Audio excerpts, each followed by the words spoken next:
어린 시절 일제의 눈을 피해 불렀던 독립운동가들의 노래를 잊지 않고 있다는 박대림 할머니. 떠난다 떠나간다 나는 가노라 세월의 꽃동물을 남겨두고서 늙은이가 그랍디다에 태극기를 보면 마음이 뭐라고 말을 표현을 할까?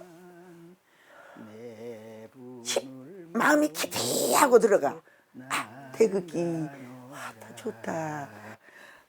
나는 지금도 그때처럼 이곳에서 힘차게 휘날립니다.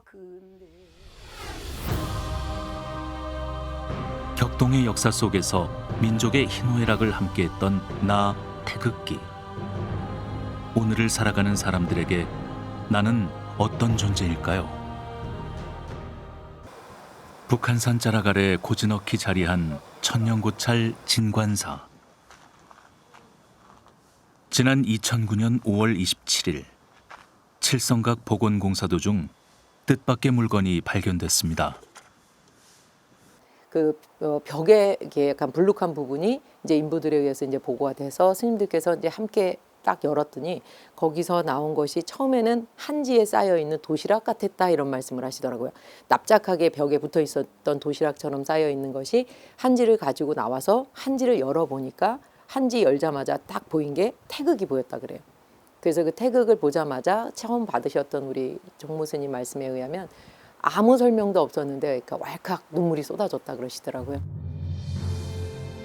아무도 모르게 벽 속에 꽁꽁 숨겨두었던 빛바랜 태극기.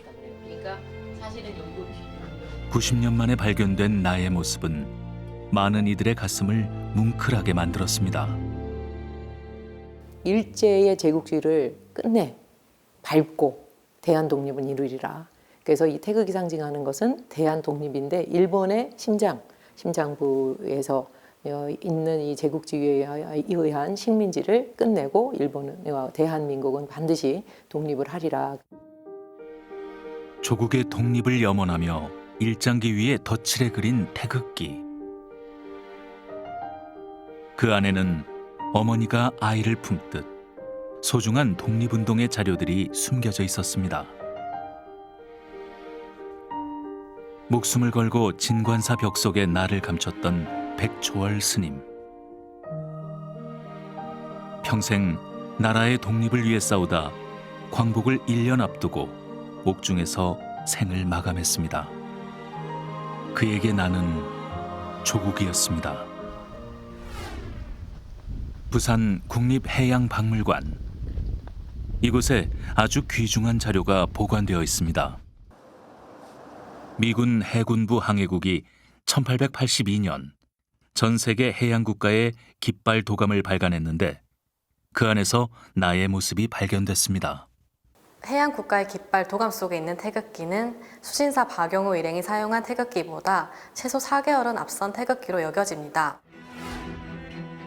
오랫동안 최초의 태극기는 1882년 일본의 수신사로 파견된 박영효가 선상에서 만들어졌다고 알려져 있었습니다. 하지만 새롭게 발견된 자료는 다른 역사를 이야기하고 있습니다. 미국 의회 도서관에서 처음으로 이 자료를 발견한 이태진 교수. 딱 가운데 보니까 태극기가 나오는 거예요. 깜짝 놀랐어요. 이게 바로 인천에서 조약 체결할 때 양국기 올렸다고 그러는 우리 조선 척 국기구나, 도안이구나. 이 신문지 한 반토막 정도 돼요. 요만한 사이즈에 그려져 있어요. 칼라로. 너무 반가웠어요. 자세한 경위를 전하는 기록은 없습니다만은 빨리 준비가 돼서 실제로 제물포에서 이 조약 체결장에서 사용할 수 있었던 거는 고종이 이미 안에서 준비가 되어 있는 상태에서 그 시간에 맞춰 제작을 했던 거다. 그렇게 보는 것이 앞뒤가 맞는 것 같습니다. 네. 우주 삼라만상의 철학이 담긴 태극기. 시대에 따라 형태는 조금씩 달라졌지만 내 안에는 언제나 자주 독립국가로서 당당히 서고자 했던 민족의 간절한 염원이 담겨 있었습니다. 나의 역사는 곧 민족의 역사였고 나의 소망은 곧 민족의 소망이었습니다.